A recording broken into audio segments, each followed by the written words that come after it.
दादा जाऊच शकत नाही, दादांचा मृत्यू होऊच शकत नाही, हे खोटं आहे, साफ खोटं आहे, ही अफवा आहे. अशा प्रकारचं संपूर्ण मन हेलावून टाकणारी घटना महाराष्ट्रामध्ये दादाच्या गाण्याने घडली. मी अनेक वर्ष त्यांच्याबरोबर विधिमंडळात मंत्री म्हणून काम केले. खरं तर प्रशासनाला कसं हाताळायचं आणि प्रशासनाला बरोबर कसं काम करून घ्यायचं प्रशासनाकडून, ते जर मुळात मी शिकलो असेल तर ते अजितदादांच्याकडून. ज्यावेळेस 7-8-9 मध्ये मी त्यांच्याबरोबर त्यांच्या 3 खात्याचं राज्यमंत्री म्हणून काम केलं. दादा जेवढे असं वाटायचे लोकांना की अजित पवार म्हणजे फार रागावणारे मनुष्य व्यक्ती आहे, रागावणारा नेता आहे, म्हणजे राग असलेला नेता असं. पण जेवढं तुम्ही जवळ जाल तेवढं त्यांचं मन फार हळू होतं. समजून घेण्याची आणि काम करण्याची हातोटी, अनेक प्रसंग त्यांच्या आठवणीमध्ये आज सांगता येईल. सगळ्या खरं तर लोकांची कामं घेऊन येताना अजितदादांच्याकडे जायचं तर तो सिरस्थ होतं की त्यांनी त्या संबंधित व्यक्तीचे नंबर घेऊन गेले तर ते काम लवकर होईल. मग ती कुसबुस त्यांच्या दालनामध्ये व्हायची की तू त्या व्यक्तीला जर फोन करायचा असेल तर नंबर आपल्याकडे असला पाहिजे, आणि तो नंबर असला की दादा सांगायचे लगेच की हा नंबर मिळव आणि त्यांचं काम करू. आम्ही सगळ्यांनी, आपण सगळ्यांनी अनेक राजकीय क्षेत्रात, सामाजिक क्षेत्रात, विविध क्षेत्रामध्ये काम करतो, पण कामाची हातोटी आणि कामाला न्याय देणं, जनतेला न्याय देणं आणि कामाचा निपटारा करणारा या स्पीडचा महाराष्ट्रात दुसरा नेता होऊच शकत नाही. अशा प्रकारचे नेतृत्व कुणीच असं होऊच शकत. आणि अनेक नेत्यांच्या जवळ आम्ही तर इतकी वर्ष झाली समाजकारणामध्ये, राजकारणामध्ये काम करतो. त्यावेळेस भाऊ वशीकृत प्रकल्पाचा विषय होता, आपण सगळ्यांनी तो प्रकल्प उभा केला आणि त्याच काळामध्ये मी नॅशनल प्रकल्प झाला आणि मला त्यांच्याबरोबर त्या विभागाचे राज्यमंत्री म्हणून काम करण्याची संधी मिळाली. ते सिंचन खात्याचे मंत्री होते. त्या प्रकल्पासाठी वैदर्भीय मंत्र्यांच्या पेक्षा अधिकची तळमळ मी अजितदादांच्याकडे हे काम करू आणि त्या झपाट्यानं त्या प्रकल्पाच्या ते मागे लागले. म्हणजे असं कुठेही नाही की रिजनल आपण विचार करतो, पण त्यामध्ये मला कधीच दिसलं नाही की त्यांच्याकडे असा कुठला काही विचार आहे किंवा असं रिजनल तो भेदभाव आहे. अनेक वेळा मतभेद झाले होती, पण दुःखही याचं होतं की जिथे होते तिथेही अनेक आरोपांच्या फैरी त्यांच्यावर, पण ते कधीच टकमकता दिसले नाही. जो माणूस दृढनिश्चयी असतो, ज्याला काम करायचं असतं, त्याच्यावर आरोप होत असतात. त्या आरोपांना विचलित न होता त्या सगळ्यातून बाहेर पडून महाराष्ट्राला न्याय देणारा नेता म्हणून या नेत्याची ओळख आपण सगळ्यांनी पाहिली. मला वाटतं की ज्या चर्चा या अपघातानंतर काही घडल्या, चर्चा सुरू आहे. कोणी म्हणतात की दादा अजून जिवंतच आहे. काही सोशल मीडियावरचे सगळे पोस्ट पाहिल्यानंतर प्रत्येकाला वाटतं की अजित दादा नावाचा हा माणूस खरंच जिवंत असायला पाहिजे. शेवट विधिलिखित असतं, जन्माला आला त्याला जायचं असतं, पण लोकप्रिय नेता, ज्याला मॉस लिडर म्हणतो, सदैव दालन भरलेलं असायचं. 7 वाजता असलं तरी अजितदादांच्या दालनातली गर्दी त्यांच्या लोकप्रियतेची साक्ष देणारी करायची.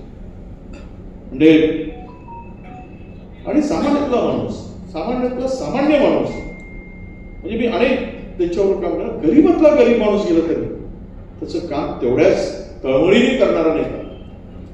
कोणी चेहरे बघून काम करतात, पण हा नेता पाहिला मी लोकांचे पाय बघून काम करणारा नेता होता. असा नेता महाराष्ट्राला होणे नाही. मी माझ्या विधिमंडळ काँग्रेस पक्षाचा नेता म्हणून आणि माझ्या कुटुंबातर्फे, माझ्या पक्षातर्फे या जाण्याने महाराष्ट्राची प्रचंड हानी झाली. अशा लोकनेत्याला मी श्रद्धांजली अर्पण करतो. थांबतो. धन्यवाद. सर्व राजकीय पक्षाचे सर्व सन्माननीय नेते उपस्थित आहेत. प्रमुख मंडळी जी आहे सर्व पक्षाची त्यांची ते भाषण ते होणार आहे. आज या ठिकाणी सर्व पक्षीय मंडळी या ठिकाणी आली, नेते आली, सर्व पक्ष सर्व स्तरावरचे मान्यवर इथे आले. आपल्याला सर्वांना कल्पना आहे की अजितदादांच्या जाण्याने एक कर्तबगार नेता या महाराष्ट्राने त्याला कर्तबगार नेत्याला महाराष्ट्र मुकलेला आहे. अजितदादा हे खऱ्या अर्थानं महाराष्ट्राच्या राजकारणाचे दादा होते. त्यांच्याबरोबर 30 वर्ष त्यांच्या खांद्याला खांदा लावून काम करण्याची मला संधी त्या निमित्तानं आली आणि त्यांच्या अनेक आठवणी त्या निमित्तानं लक्षात आहे. नागपूरचीच काही आठवण सांगितली तर बोलताना कोणती बोललं की कामाच्या बाबतीत त्यांची आठवणी जी होती म्हणजे कामाची सुरुवात दिवसाला केव्हा करायची. मला आठवतं मी विलासराव देशमुख यांच्या मंत्रिमंडळामध्ये जेव्हा क्रीडा मंत्री होतो त्यावेळेस नागपूरचं जे इंडोर स्टेडियम आहे विंटर हॉस्पिटलच्या पुढचं मानकापूरचं ते आम्ही त्यावेळेस बांधायला घेतलं होतं. त्याची सुरुवात केली होती आणि नंतर पुढील काही काळानंतर त्याला पैसे कमी पडले. एकदा अजितदादा नागपूरला आले, त्यांना मी विनंती केली, दादा तुम्हाला एक नागपूरमध्ये एक अतिशय भव्य असं आम्ही इंडोर स्टेडियम बांधतोय, ते पाहायला तुम्ही या. मला म्हणाले की मी उद्या सकाळी 6 वाजता निघतो, आपण तिथं जाऊ. म्हणजे 6 वाजता मला माहिती आहे तुम्हाला पैसे पाहिजे की तुम्ही माझ्याकडे आला स्टेडियमसाठी. तुम्हाला जर पैसे पाहिजे असेल तुम्ही 6 वाजता आलं पाहिजे. आणि सकाळी 6 वाजता सूर्योदय सुद्धा व्हायचा होता. ते अधिकारी डोळे चोळत बिचारे इथे आले आणि सकाळी 6 वाजता मानकापूरच्या इंडोर स्टेडियमची संपूर्ण पाहणी केली. तिथं 25 कोटी रुपये त्यांनी उत्पादन केले. म्हणजे हा जो गुण त्यांनी घेतला होता हा माननीय पवार साहेबांकडे घेतला होता. पवार साहेबांची सुद्धा कामाची सुरुवात सकाळी 6 वाजता.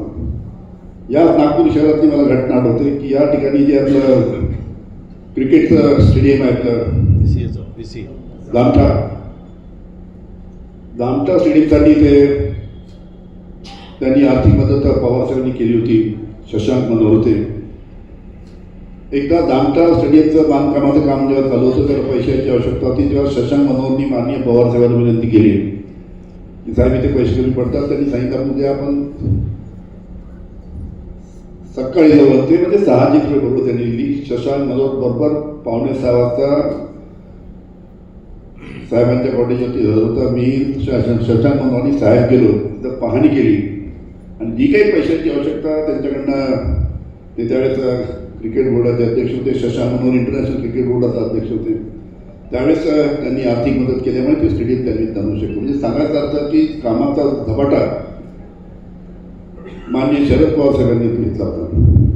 एक आज करून मी परत आपल्याला सांगेन, आपल्याला माहिती आहे की बोलण्याच्या बाबतीत अजितदादाला म्हणजे अजितदादाच्या चेंबरमध्ये जायचं म्हणजे सगळे घाबरायचे.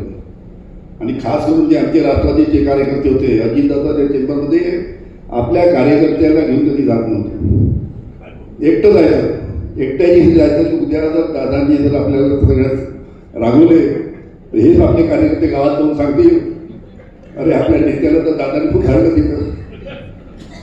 म्हणून ते आम्ही बाहेर पण ठेवायचे आणि स्वतः एकटे जायचे. म्हणजे किती दादा बोलले तरी एकट्या बोलले त्याच्यामुळे कुठेही त्यांचं वाच्यता व्हायची नाही.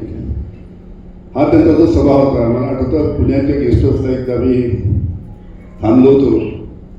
त्यावेळेस दादा त्यावेळेस पालकमंत्री होते पुण्याचे. ते त्यांचं ते कॉटेज होतं पहिल्या मळ्यावर पुण्याच्या गेस्ट हाऊसला कॉटेज नंबर 7 सॉरी सूट नंबर 7. त्याच्या बाजूच्या सूटमध्ये सूट नंबर 6 मध्ये आर पाटील थांबले होते आणि त्याच्या पुढच्या सूटमध्ये मी थांबलो होतो.